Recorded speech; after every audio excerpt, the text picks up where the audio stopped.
प्राणेश्वर अक्षरदेव ने श्री महामती जी के धाम हृदय से खिलवत की जो रसधारा बहाई है, उस रसधारा में आठों सागरों की किरण दृष्टिगोचर होती है। लेकिन उसमें प्रवेश करने से पहले एक शर्त होती है, और वह शर्त इस चौपाई में मुखरित होती है। एही पट आड़े तेरे और जरा भी ना। हमारे और धनी के बीच में एक पर्दा है, और उस पर्दे के सिवा और कुछ भी नहीं है। पर पर्दा क्या है? मैं का पर्दा। खिलवत के प्रारंभिक 4 प्रकरणों में मैं को छोड़ने का प्रसंग है। संसार का बड़ा से बड़ा योगी हो, बड़ा से बड़ा विद्वान हो, बड़ा से बड़ा भक्त हो, उसके और परमात्मा के बीच में मैं का पर्दा हो जाता है। स्वयं के अस्तित्व का बोध। जब तक स्वयं के अस्तित्व का बोध समाप्त नहीं होता, तब तक कोई ये नहीं कह सकता कि मैंने मैं के पर्दे को दूर कर दिया है। जैसे कोई व्यक्ति इतना विनम्र हो जाए कि झुक झुक कर सबके चरण छूता फिरे, सबके चरणों में साष्टांग लौट जाता रहे, और कहीं उसके मन में आ भी जाए, मुख से कहे चाहे ना कहे, कि मैं खुद ही को जीत लिया है, क्योंकि मैं सबके चरणों में लौट हो जाता हूं, मेरे अंदर तो अहंकार है ही नहीं। या कह देना कि मेरे अंदर अहंकार नहीं है, यह भी एक प्रकार का अहंकार है, क्योंकि भाव तो आ रहा है कि मैं खुद ही को जीत लिया। जीतने का अहंकार भी कहां से पैदा हो गया आपको? पहले पी तो शरबत मौत का, करते किक मुकर्रर। देखिए, मुझे पूरी तरह से जानकारी तो नहीं है कि विष को जब पिया जाता है तो कैसा लगता है। सल्फास आजकल जानते हैं कितना विषैला होता है।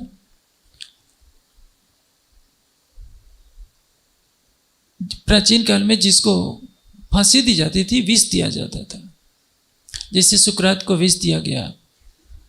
लेकिन जहां तक मैं समझता हूं, विष जब कोई पीता है तो उसको बहुत पीड़ा होती होगी, क्योंकि विष का कार्य है हृदय के रक्त को अवरुद्ध करना।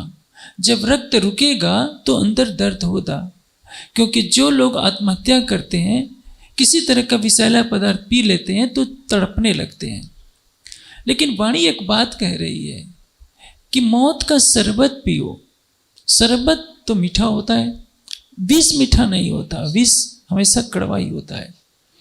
अब प्रश्न यह है कि मौत का भी शरबत क्या मीठा हो सकता है? जिस मौत से हर कोई डरता है, राजी कह रहे हैं कि मौत का शरबत पियो। पहले पी तो शरबत मौत का, कर तहकीक मुकर्रर। परम धाम की यदि आप आत्मा है तो आपको मौत का शरबत पीना पड़ेगा। महामती जी की आत्मा कह रही है, एक जरा जिन शक रखे, तो मेरी बात में शक मत रखो। कितनी बड़ी बात है। किसी को कहा जाए कि लो ये पियो और मर जाओ, मेरी बात में संशय मत करो। आप सोचेंगे कि कैसे व्यक्ति हैं जो मुझे मरने के लिए कह रहे हैं। आप देखेंगे, जिसने मौत का शरबत पी लिया, शरबत से तुलना करने का आशय क्या है? यह विरह की घड़ी ऐसी होती है कि विरह के कष्टों को उससे जूझना भी पड़ता है, और विरह को छोड़ा भी नहीं जाता। मीरा से पूछिए, उसको कृष्ण का विरह है। मीराबाई कहती हैं, जो मैं जानती प्रीत किए दुख होय, नगर ढिठौरा पीटती प्रीत न करियो कोई।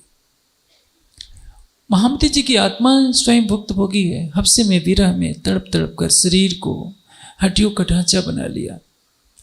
आप सुंदर साथ हैं, यदि प्रातः काल केवल एक बार जलपान कराया जाए, जिसको आप नाश्ता कहते हैं, थोड़ा सा कराया जाए, सबको कह दिया जाए कि आधे आधे पेट ही नाश्ता मिलेगा, आपको कितना बुरा लगेगा। दोपहर का भोजन भी आधा दे दिया जाए तो भी बुरा लगेगा। आप यीशु की अंग में श्वास भी छड़ियो संग, ये तो संवत 1703 से पहले भी मिराज कसनी कर चुके हैं। पैसे के बराबर अन्न का भोजन कर रहे हैं। उधर बुद्ध भी अन्न का एक दाना खा रहे हैं। किसके लिए? सत्य को पाने के लिए। मिराज किसके लिए ऐसा कर रहे हैं? राज्य को देखने के लिए, परम धाम को देखने के लिए। लेकिन जब तक दोनों ऐसा करते रहे तब तक इन दोनों को भी दर्शन नहीं हो पा रहा है, लक्ष्य नहीं प्राप्त हो रहा है। क्यों? क्योंकि मन में भाव है कि मैं एक दाना खाता हूं। मौत का शरबत पीना सबके लिए जरूरी है, लेकिन आप इसका अर्थ, बाह्य अर्थ मत लीजिए कि सल्फास की गोली खा लीजिए तो मर जाएंगे, शरीर छूट जाएगा, राज्य मिल जाएंगे। मृत्यु के बाद पुनर्जन्म होता है यदि आपने राज्य को नहीं पाया तो। शरीर से मरने की बात नहीं है, मन से मरने की बात है। और मन से जो मर जाता है उसको मीठे शरबत का एहसास होता है। देखिए शरबत कितना स्वादिष्ट होता है। ऐसा शरबत जिसको पीने से मन मर जाए, वो कौन है? वो क्या है जानते हैं? राज्य के प्रेम की डगर पर चलना एक मीठा एहसास होता है। मैं आपको एक लौकिक दृष्टांत से दे देता हूं। राजा रंतिदेव कई दिनों के भूखे थे, अकाल पड़ा था। एक दो दिन नहीं, कई दिनों तक सारा राजपाट अपनी प्रजा को जो भूख से तड़प रही थी उसको खिलाने में खर्च कर देते हैं। खजाना खाली हो जाता है। फिर कहीं से भिक्षा में कुछ अन्न मिलते हैं। राजा रंतिदेव जैसे ही भोजन करने बैठते हैं, एक भिक्षुक आ जाता है, हाथ फैला देता है। रंतिदेव स्वयं नहीं खाते हैं, उसको खिला देते हैं। कष्ट तो हुआ होगा, लेकिन उनके हृदय को संतोष हुआ होगा। हमारे देश की धरती पर एक शिवी राजा हुए, पौराणिक कहानी है। उनके दान की प्रशंसा सुनकर इंद्र बाज का रूप लेकर आते हैं और चंद्रमा को कबूतर का रूप बना देते हैं। ये कहानी समझने के लिए। बाज जब कबूतर पर आक्रमण करता है तो कबूतर शिव की शरण में आ जाता है, झपट्टा मारना चाहता है। शिव कहते हैं कि देखो बाज, यह मेरी शरण में आ गया है, मैं इसको मरने नहीं दूंगा। शिव से कहता है बाज रूपी इंद्र कि यदि तुम इसको बचाना चाहते हो तो मैं भूखा हूं, तुम्हें अपने शरीर का मांस तो देना पड़ेगा। शिव तैयार हो जाते हैं कि तुम्हारी भूख मिटाने के लिए मैं अपने शरीर का मांस दे दूंगा। तराजू के पलड़े पर दोनों बैठ जाते हैं। एक तरफ बाज बैठता है, एक तरफ शिवी बैठते हैं तलवार लेकर। वो तो मायावी बाज था, साक्षात देवराज इंद्र थे, परीक्षा लेने के लिए आए हैं। पहले शिवी अपने पैर काटते हैं, शरीर का एक एक अंश काट करके तराजू पर रखते जाते हैं, लेकिन वह तो नाम ही नहीं ले रहा है बराबर पर होने का। क्योंकि बाज की शर्त है कि कबूतर के वजन के बराबर आपको अपने शरीर का मांस देना पड़ेगा। और शिवी अपने शरीर का मांस काट कर कभी पैर काटते हैं, हाथ काटते हैं, सीना काटते हैं, उस पर तराजू पर रखते जाते हैं। जब गर्दन काटने की बात आती है तो इंद्र प्रकट हो जाते हैं बाज का रूप धारण छोड़कर और कहते हैं कि शिवी, इस संसार में तुम्हारे जैसा कोई त्यागी राजा नहीं है। आप सोचिए, राजा शिवी जीव सृष्टि के महापुरुष हैं। आपकी तरह ईश्वरीय सृष्टि नहीं है, ब्रह्म सृष्टि नहीं है, लेकिन सत्य की रक्षा के लिए, शरणागत की रक्षा के लिए अपने शरीर का मांस काट काट देने के लिए तैयार है। आप तो परम धाम के ब्रह्मपुनी हैं। राज्य खिलवत की सुगंध देने से पहले आपको 4 प्रकरणों में केवल यही बात समझाएंगे, केवल मैं खुद ही को छोड़ दो। आपके पास बहुत विद्या है, आप बहुत बड़े विद्वान हैं, तो विद्वता का अहंकार छोड़ दीजिए कि मैं बहुत बड़ा विद्वान हूँ।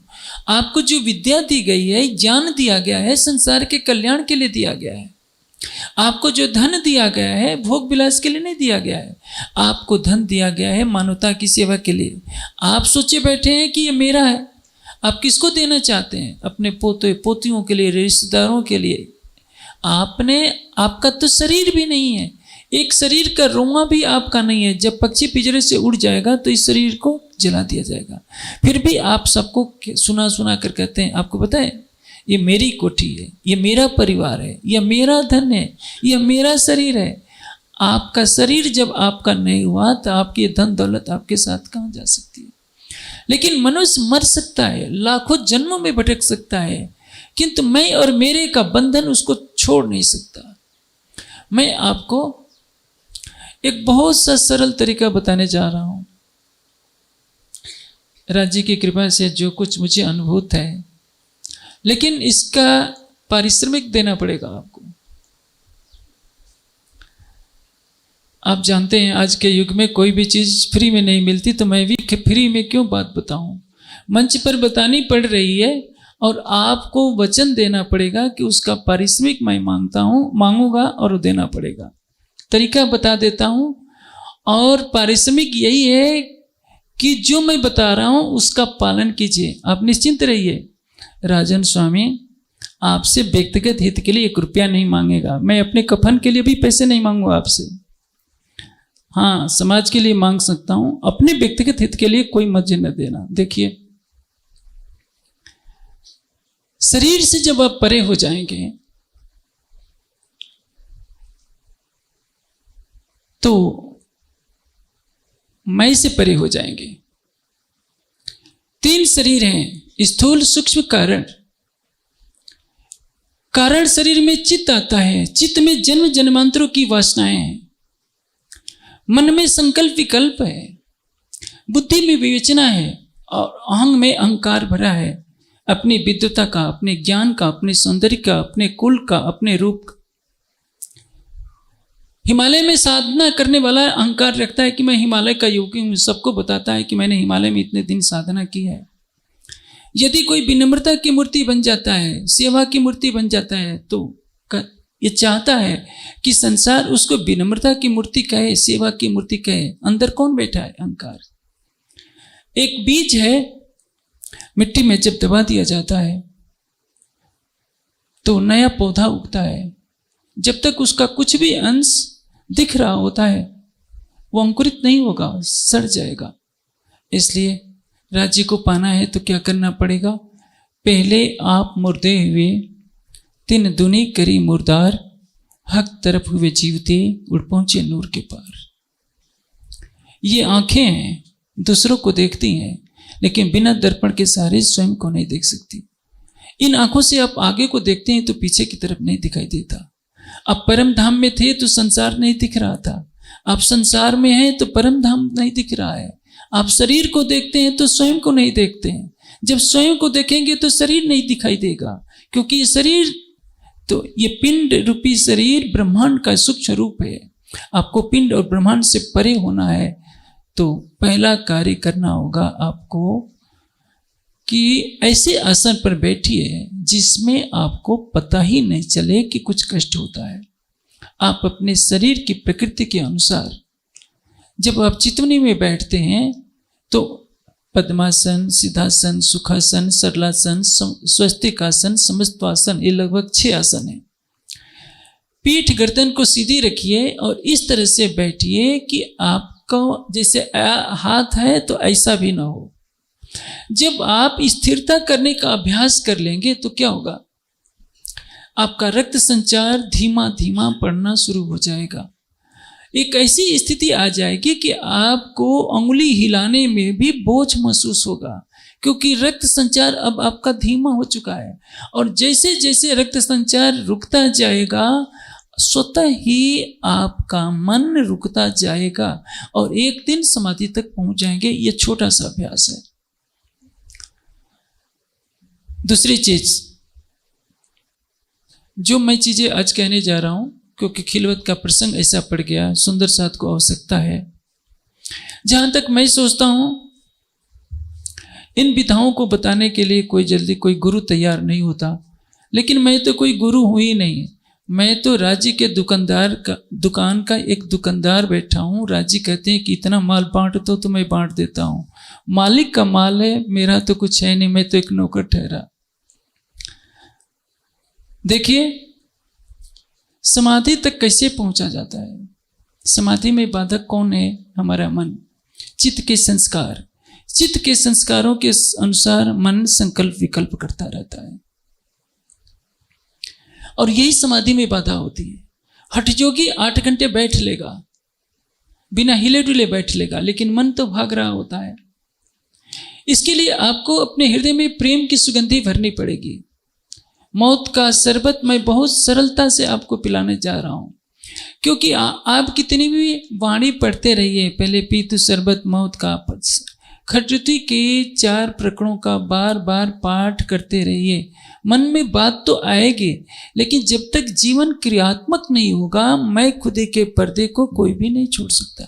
हर कोई जानता है कि हमें प्रेम की डगर पर चलना है। प्रेम की पहली शर्त क्या है? सर्वस्व समर्पण। समर्पण किसको कहते हैं?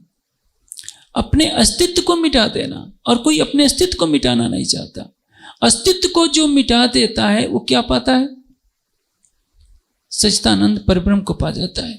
तभी तो कहा है, यही मैं खुदी टले तो बाकी रहे खुदा। मैंने इस चौपाई की कितनी बार व्याख्या की है।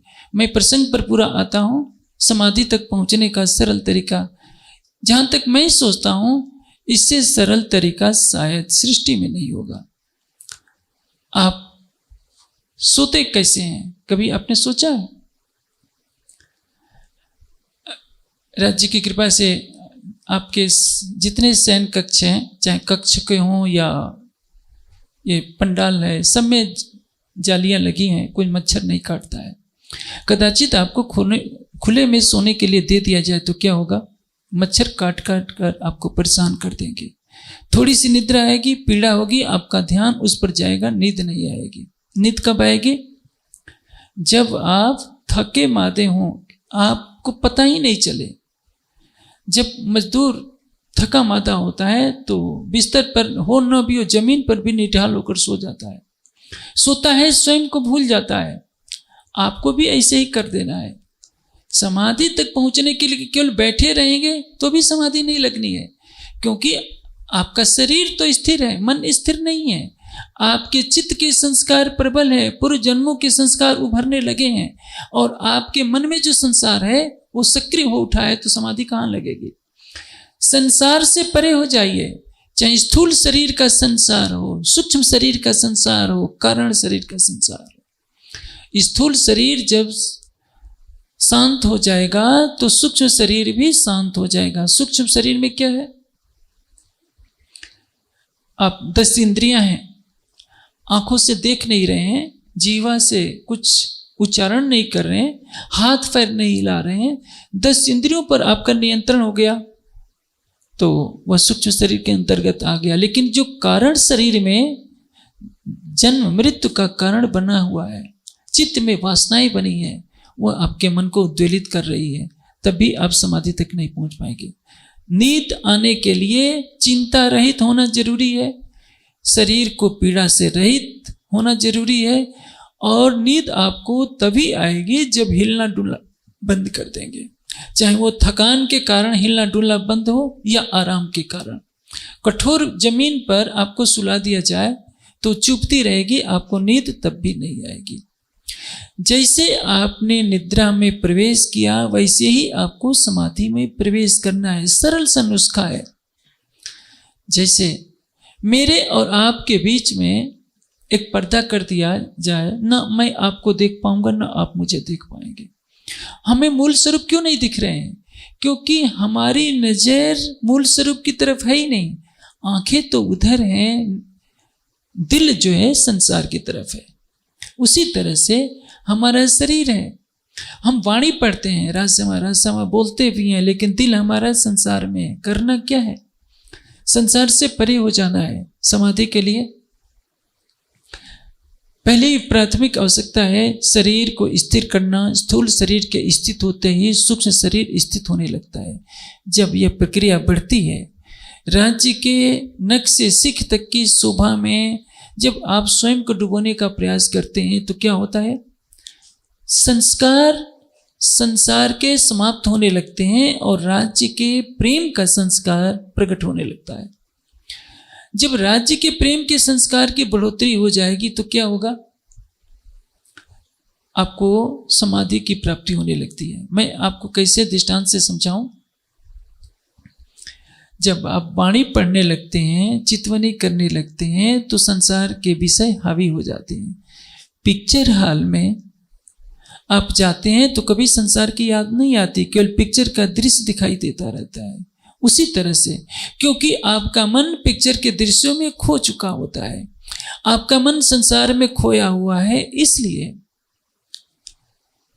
संसार की ही याद बनी रहती है। अब आप उसको प्रेरित कर दीजिए कि रे मन, तू संसार को भूल जाए, मैं तुझे जो दिखाना चाहता हूं तू उसको देख, मुझे देखना है प्राणेश्वर को। तू मेरे और धनी के बीच में रोड़ा क्यों बन रहा है? तू अपना काम बंद कर दे। परिणाम क्या होगा? जैसे आप सोने जाते हैं, मन में कोई बात लेकर सोचते रहेंगे तो भी नींद नहीं आएगी। अब आपको जैसे निद्रा में क्या होता है? तमोगुण की अवस्था होती है, और समाधि में सत्व रज तम से परे की अवस्था होती है। निद्रा में जीव भूला होता है, समाधि में आत्मा राज्य के प्रेम में भूली होती है, स्वयं को भूल जाती है मारिफत की अवस्था में। जैसे आधी निद्रा होती है, आधी जागृति होती है, तो स्वप्न होता है, मन संसार को देख रहा होता है। उसी तरह से जब आप चितवनी कर रहे होते हैं तो कभी राज्य की शोभा आती है, कभी चली जाती है, तो आप स्वप्न देखने जैसी अवस्था में विचरण कर रहे होते हैं। कभी आपको आभास होता है कि हम चितवनी कर रहे हैं, हमारी खुजलाहट हो रही है, कभी खुजला भी लेते हैं, कभी लगता है कि कोई आ भी रहा है। ये सपना देखने जैसी अवस्था है। तो आपको स्वप्न को भी छोड़ना है, जैसे गहरी निद्रा में प्रवेश करना है कि स्वयं को भूल जाएं, उसी तरह से चितवनी में प्रवेश करना है कि कैसे हम संसार को भुला दें। और इसके लिए प्रेम का मार्ग होता है। मैंने सरल से सरल तरीका बताया, जैसे निद्रा में प्रवेश करते हैं उसी तरह से समाधि में प्रवेश करना है। समाधि का अर्थ ये दुनिया वाले जो समाधि लगाते हैं वो नहीं कि गड्ढा खोद लिया। आजकल तो व्यापार बन गया है, लोग नशे के वस्तुओं को खा करके गड्ढे में पड़ जाते हैं, ऊपर मिट्टी से ढका देते हैं और कहते हैं कि हम 4 दिन समाधि में रहे, और माया में पूरी तरह से लिप्त रहते हैं। वो तो हठ योग की क्रिया है, उसको समाधि नहीं कहते हैं। समाधि का अर्थ क्या है? धारणा ध्यान का परिपक्व होना। राज्य श्यामा जी के नख से सिख तक की शोभा यदि लगातार 2 घंटे 3 घंटे 4 घंटे बनी रहे, कुछ और न मन में बात आए, तो उसको समाधि कहते हैं।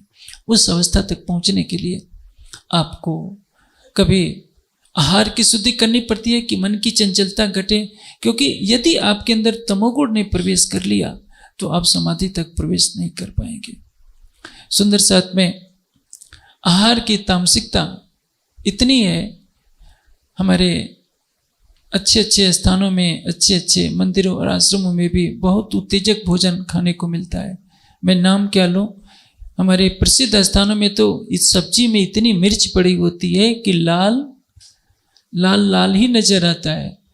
एक कहावत कही जाती है कि मुझे याद नहीं आ रही गुजराती में, जिसने सूरत का भोजन नहीं किया उसने कुछ नहीं किया, क्योंकि वहाँ का भोजन चटपटा होता है, और वहाँ के मंदिर में भी वैसे चटपटा खाने को मिलता है। उस भोजन को खाकर तो कोई 100 साल में भी समाधि नहीं ला पा गए। पहली जो प्राथमिकता है कि आपका मन भागे नहीं, शरीर हिले डुले नहीं, और मैं आपसे परिश्रमिक के रूप में यही मांगता हूँ। कोई भी योगाचार्य होता है, फीस लेता है, मैं आपसे फीस के रूप में यही मांगता हूँ, जब आप चितवनी करने बैठिए तो शरीर को स्थिर करके बैठिए, शरीर से परे होने का प्रयास कीजिए, मन से परे होने का प्रयास कीजिए, अपनी परात्म का श्रृंगार सजिए। यदि आप अपने परात्म के भाव में डूबते हैं तो संसार अपने आप भूलने लगेगा आपको, और धीरे धीरे एक अवस्था ऐसी आ जाएगी, आप सरलता से उस समाधि में पहुंच जाएंगे जब आपकी आत्मा को ये शरीर नहीं दिख रहा होगा, ये संसार नहीं दिख रहा होगा, केवल राज्य दिख रहे होंगे। अन्यथा ऐसे तो आप सोचते रहेंगे कि मैं खुद ही छोड़ना चाहता हूं, मुझसे छूटती नहीं। कैसे छूटेगी? काजल की कोठरी में कैसे होशियानो जाओ, एक लिक काजल की लागी है पे लागी है। मैं आपको एक दृष्टांत से देता हूं। यदि आप कितने भी चितवनी करें, आपने कोठी बनाई है, तो जब आप उसमें रहने जाएंगे तो कोठी तो दिखाई देगी। आप झोपड़ी बनाकर वन में रहते हैं तो कहेंगे कि मैं झोपड़ी में रह रहा हूं। आप कोठी में रहते हैं तो कोठी तो दिखाई देगी। आपका शरीर बहुत सुंदर है तो लगेगा तो कि मेरा शरीर है। आपको ये समझना है कि मैं शरीर हूं ही नहीं, मैं तो परात्मा हूं, ये संसार है ही नहीं, मैं इस संसार से परे मूल मिलाव में बैठी हूं। जब तक ये भाव नहीं पैदा होगा तब तक आपकी सुरता कहां से जाएगी। इसलिए इसको प्रयास करना है। केवल विचारों के द्वारा जाना तो जा सकता है। जैसे मैंने गुलाब जामुन खाई नहीं है, उसके बारे में पढ़ लिया है कि क्या क्या मिलाने से गुलाब जामुन बनती है, इसका स्वाद क्या होता है, मैं उसकी व्याख्या कर सकता हूँ। चखने वाला तो बताएगा कि वास्तविक रूप से इसका क्या स्वाद होता है। उसी तरह से जब आप क्रियाशीलता को अपने जीवन में स्थान देंगे, जैसा मैं कह रहा हूँ उस तरह से बैठने का प्रयास कीजिए। एक क्षण आएगा जब आपकी अंतर्दृष्टि खुलती जाएगी और बिना प्रयास किए मैं खुदी का बंधन अपने आप समाप्त हो जाएगा। क्योंकि राज्य का दीदार तब तक नहीं हो सकता जब तक मैं खुदी का पर्दा नहीं हटता। बड़े बड़े योगी होते हैं जो कैवल्य की अवस्था में भ्रमण करते हैं, उन्हीं के लिए रांची ने कहा है, आगम भाको मन की परखो सूझे 14 भवन। मृतक को जीवित करो पर घर की न होए गम। आप किसी मरे हुए को जिंदा कर दीजिए, देखिए संसार आपके चरणों में लोटपोट हो जाएगा। अभी आजकल देख रहे होंगे ना, बागेश्वर बाबा ने थोड़ा सा चमत्कार दिखा दिया है। बेचारे ने, जनता पीछे पड़ी है, 10-10 लाख की भीड़ इकट्ठी होती है क्योंकि जनता को तो चमत्कार चाहिए। दुनिया आपको जय जयकारे लगाएगी, योगी राज आप कहे जाएंगे, आपकी चरण धूलि लेने के लिए दुनिया तरसेगी, लेकिन आपको खुद अपने स्वरूप का पता नहीं रहेगा, मूल अपने प्रीतम का पता नहीं रहेगा। अध्यात्म कहता है यदि परम तत्व को पाना है तो इन सब सारे बंधनों से परे होना पड़ेगा। क्योंकि यदि आपने संसार में प्रतिष्ठा को ही एक बंधन बना लिया तो सबसे बड़ा पर्दा होगा। सारे बंधनों को आप तोड़ सकते हैं, लेकिन मैं का यदि बंधन आ गया तो प्रीतम से मिलन नहीं हो सकता है। क्योंकि प्रेम की कसौटी है स्वयं के अस्तित्व को डुबो दो, और यही तो नहीं हो सकता। जागने लीला में ये कार्य किया केवल इंद्रावती जी की आत्मा ने, इसलिए इंद्रावती जी क्या कहती हैं और हमको भी एक सरल तरीका बता दिया। पोपट करो नीलडे पांख, खटती की तरफ मैं आपको ले चलता हूं। प्रेम तड़ा पाजरा मैं खा लूं, हूं थऊं साख ने द्राख। राजी ऐसा क्या नहीं हो सकता कि आपको मैं नीले पंखों वाला तोता बना दूं, प्रेम के पिंजरे में आपको रख लूं और स्वयं को मीठा अंगूर बना लूं ताकि आप मुझे खा सको। यह है मैं खुदे के पर्दे को सरलता से तोड़ना, स्वयं को अंगूर बना देना, राज्य को नीले पंखों वाला तोता बना देना, हरे पंखों वाला। गुजराती में नीला का अर्थ हरा होता है, हरे पंखों वाला तोता बना लेना। पिंजरे में क्यों रहने की बात कही है कि राज्य मुझे खाना छोड़कर कहीं और ना चले जाए। एकनिष्ठ प्रेम एकनिष्ठ होता है, राज्य निरंतर मुझ अंगूर को खाते रहे। यह है शब्दों पर न चाहिए, भाव में चाहिए। इंद्रावती जी के कहने का से क्या है, स्वयं के अस्तित्व को समाप्त कर दीजिए। आपका तन किसके लिए है? राज्य के लिए। आपका मन राज्य के लिए, आपका धन राज्य के लिए नहीं, मन भी नहीं। मन पति के लिए या पत्नी के लिए, धन बाल बच्चों के लिए, पोते पोतियों के लिए, रिश्तेदारों के लिए। हम कितना भी कह लें, मोह का बंधन बना ही रहता है। इसलिए मैं जबरन आपसे त्याग नहीं करवाना चाहता। मैं जबरन नहीं कहूँगा कि राज्य की सेवा कीजिए, मैं जबरन नहीं कहूँगा कि आप अपना कुछ त्याग कीजिए, लेकिन जो मेरा पारिश्रमिक है केवल वह दे दीजिए कि जब चितौनी में बैठिए तो अपनी उंगली भी ना हिलाइए, कहीं खुजलाइए भी नहीं।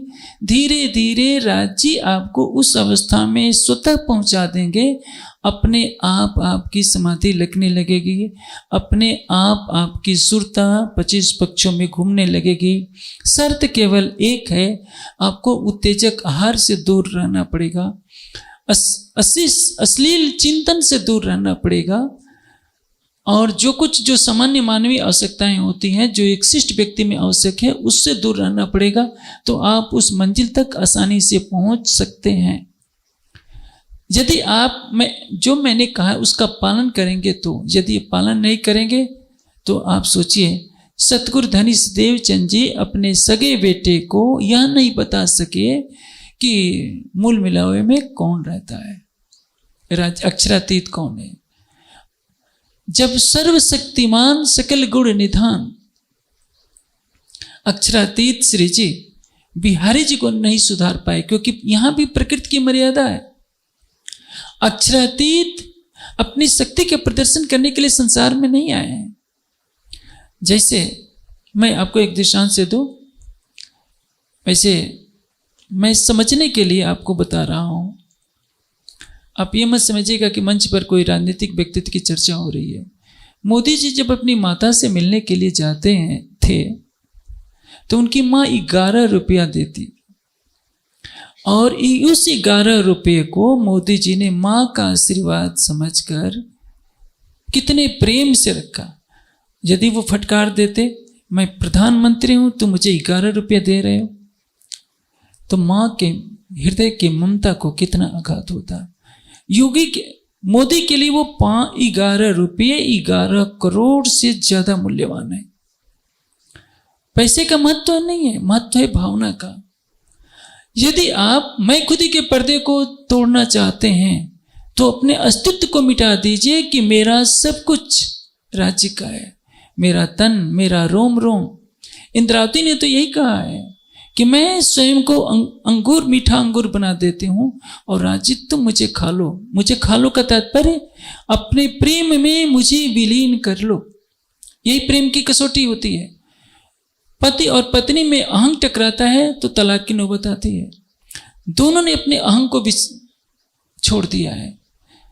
जो असुर होते हैं वो क्या सोचते हैं कि पहले मैं, वो स्वयं खाना चाहते हैं। देवता होते हैं वो क्या सोचते हैं, पहले तुम खाओ, क्योंकि वो सतोगुणी होते हैं। आपको सतोगुण से भी परे त्रिगुणातीत अवस्था में चलना है। तो आप केवल यही याद रखिए, मैं शरीर नहीं हूं, मैं इंद्रिया नहीं हूं, अंतःकरण नहीं हूं, संसार मेरा नहीं है। जब इन भावों में भावित होकर केवल परात्म का श्रृंगार सजेंगे, जो मूल स्वरूप है अपने, जाको कहिए परात्म, सो परात्म संग लेके विलसिए संकसम। परात्म का श्रृंगार सजेंगे तो क्या होगा, आप परात्म के भाव में विचरण करेंगे। जब आपको शरीर ही दिखता रहेगा कि मैं बुढ़ा हूं, मैं सुंदर हूं, मैं काला कलुटा हूं, मैं ठिगना हूं, अरे शरीर को क्यों देख रहे हैं? अपनी परात्म को देखिए, अपने भावों को उच्च बनाइए, स्वयं को राज्य के प्रेम में डुबो दीजिए। देखिए महाभारत के कालीन और रामायण के युग में क्या अंतर है। पांचों पांडवों को वनवास हो जाता है। द्रौपदी को कई बार गुस्सा भी आ जाता है, क्योंकि उस समय तक त्याग और समर्पण की भावना स्थिरता जैसी नहीं थी। द्रौपदी कह देती है, कई बार उलाहना भी दे देती है कि आपकी गलती से धर्मराज हमें वन वन में भटकना फिर रहा है। सीता ने कभी राम को उलाहना नहीं दिया कि मर्यादा पुरुषोत्तम, आपको इतने पिता की आज्ञा का पालन करने की क्या आवश्यकता है। अब देखिए वो त्रेता युग है, वो मर्यादा पुरुषोत्तम है। बस्ती में न जाने का प्रण किया है तो नंगे पांव चलते हैं। अयोध्या से चलकर रामेश्वरम तक पहुंचते हैं, नंगे पांव पहुंचते हैं, कांटे पे चुभते हैं। सीता के पैरों में कांटा चुभता है। कहीं पेड़ों की छाया के नीचे गुजारा है, कहीं झोपड़ी में गुजारा है होता है। आप सुंदर साथ तो कक्षों में पंखों के नीचे हैं तो भी क्या कहते हैं, बिना एसी के गुजारा नहीं हो सकता। आपका जीवन एसी में बीत जाएगा, संसार आपको याद नहीं करेगा। लेकिन सीता को संसार याद करता है, क्योंकि उसने पतिव्रता धर्म का पालन करने के लिए, सत्य का पालन करने के लिए अपने नंगे पैरों से चल करके वो वन वन में भटकती है। मर्यादा पुरुषोत्तम राम नंगे पैर चलते हैं। सीता ने राम के प्रेम में स्वयं के अस्तित्व को मिटाया हुआ है। राम ने पिता के आदर्शों की रक्षा करने के लिए स्वयं के अस्तित्व को मिटाया हुआ है। यदि संसार के महापुरुष इतना कर सकते हैं